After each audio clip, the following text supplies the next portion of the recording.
अब अयोध्या में भगवान राम के विरह में राजा दशरथ की मृत्यु हो गई है। और ध्यान में बहुत मार्मिक बात कहते हैं कि कर्मों का फल देर से ही सही मिलता जरूर है। देखिए राजा दशरथ ने जब श्रवण कुमार को बाण से मारा, उस समय राजा दशरथ के एक भी संतान नहीं थे। जब राजा दशरथ ने श्रवण कुमार को मारा तो श्रवण कुमार के माता पिता ने दशरथ जी को श्राप दे दिया कि जैसे हम अपने पुत्र के विरह में तड़प तड़प कर मर रहे हैं, तुम भी अपने पुत्र के विरह में तड़प तड़प कर मरोगे। तो देखिए राजा दशरथ की मृत्यु भगवान राम के विरह में अब तड़प तड़प कर होती है। और कहते हैं कि कर्मों का फल देर से ही सही मिलता जरूर है।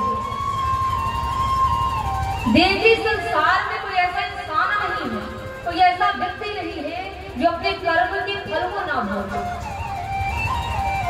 कर्म कई प्रकार के होते हैं। मेरी माँ बहुत माई मुझे कहती है कि हम लोग कभी कोई गलत काम नहीं करते हैं, हमेशा भगवान का नाम लेते हैं, भगवान की भक्ति करते हैं, भगवान का भजन करते हैं, लेकिन हमें सुख नहीं मिलता।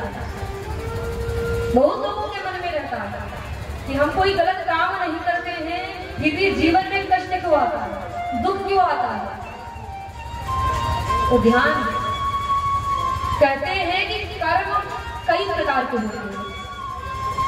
कुछ कर्म ऐसे होते हैं जिसका फल तो हमें तुरंत मिल जाता है, कुछ कर्म ऐसे होते हैं जिसका फल हमें कुछ समय बाद मिलता है, और कुछ कर्म ऐसे भी होते हैं जिसका फल हमें अगले जन्म में भोगना पड़ता है, लेकिन भोगना जरूर पड़ता है।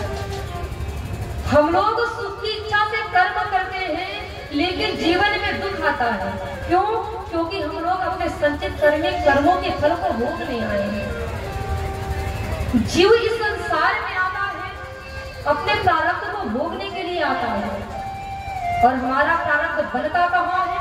हमारे संचित कर्मों से बनता है। पिछले जन्म का जो कर्म हमने किया, पिछले जन्म में ऐसा हमने कर्म किया है जिसका फल हमें इस जन्म में भोगना पड़ रहा है। जैसे इस बात को आप एग्जाम्पल से समझो, उदाहरण से समझे, सरल भाषा में देखिए। जैसे मान लीजिए दो बच्चों ने जन्म लिया, मेरी बात, दो बच्चों ने जन्म लिया, एक को महल में स्थान मिला, एक ने महल में जाकर जन्म लिया और एक ने झोपड़ी में जाकर जन्म लिया। अभी दोनों बच्चों ने कोई कर्म नहीं किया है, लेकिन एक को राजमहल मिला, एक को झोपड़ी मिला। क्यों? क्योंकि दोनों जो हैं अपने संचित कर्मों के फल को भोगने आए हैं, अपने प्रारब्ध को भोगने आए हैं। तो कर्मों का फल हमें जरूर भोगना पड़ेगा। अरे हम तो इंसान हैं, भगवान को भी कर्मों का फल भोगना पड़ा। जब भगवान राम ने छुकर के बाली को मारा तो इसका फल भगवान को भोगना पड़ा। कब? कृष्ण जन्म में। कैसे? एक बहेली के द्वारा बाढ़ से बेधे जाने पर भोगना पड़ा।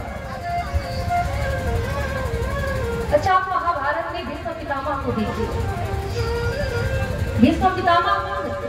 भगवान के बहुत बड़े भक्त थे, लेकिन फिर भी भीष्म पितामह को बाड़ों की सैया पर सोना पड़ा, बाड़ों के सेज पर सोना पड़ा था। इतने बड़े भक्त हुए भगवान के, लेकिन उन्हें बाड़ों की सैया पर क्यों सोना पड़ा?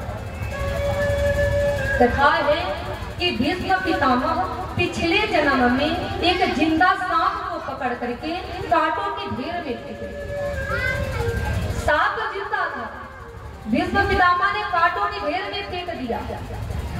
सांप को कांटे चुभ गए और सांप जो है तड़प तड़प कर अपने प्राण को त्याग दिया।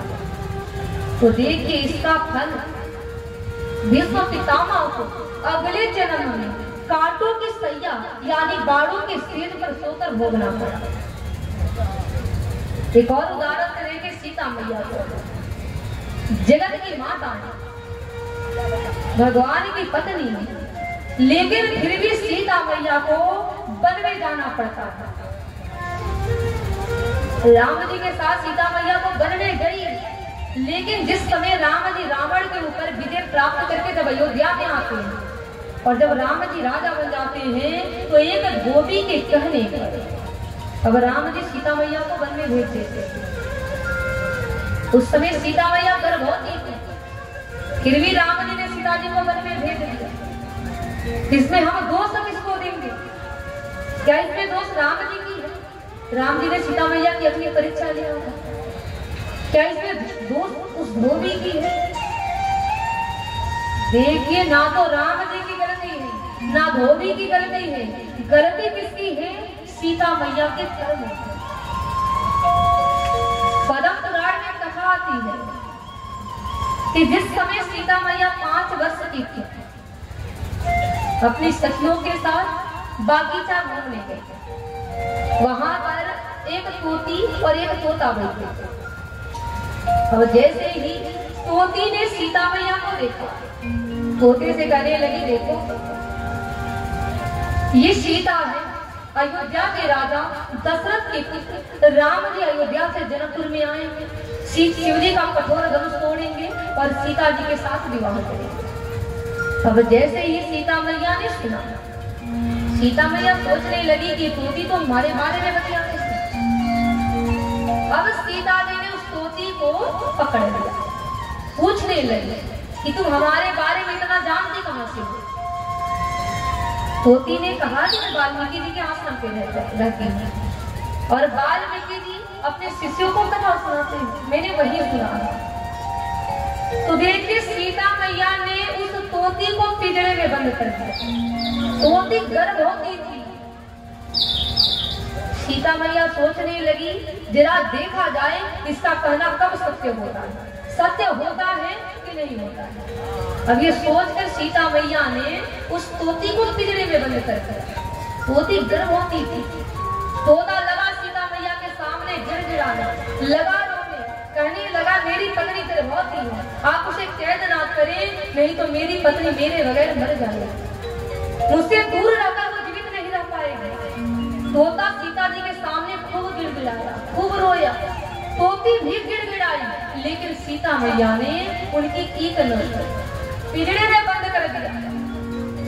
और तोती रोने, तोते की विरह में, तोते की याद में तड़प तड़प कर के प्राण को त्यागा। तोते को पता चला, तोता ने सीता जी को तुरंत श्राप दिया कि जिस प्रकार मेरी पत्नी गर्भवती थी और तूने मेरी पत्नी को मुझसे दूर किया, जब तुम भी गर्भवती होगी तो तुम्हें भी अपने पति से दूर होना होगा। और देखिए, जब सीता मैया गर्भवती होती है तो राम जी से दूर होना पड़ता है, तो कर्मों का फल सबको भोगना पड़ता है। कर्मों के प्रति आप हमेशा सजग रहे, हमेशा सतर्क रहे। कभी ये ना सोचे कि हम अच्छा कर्म करते हैं, भगवान हमारे साथ गलत करते हैं, भगवान हमको कष्ट देते हैं। भगवान आपके साथ गलत नहीं करते हैं, हम अपने कर्म के फल को भोगते हैं।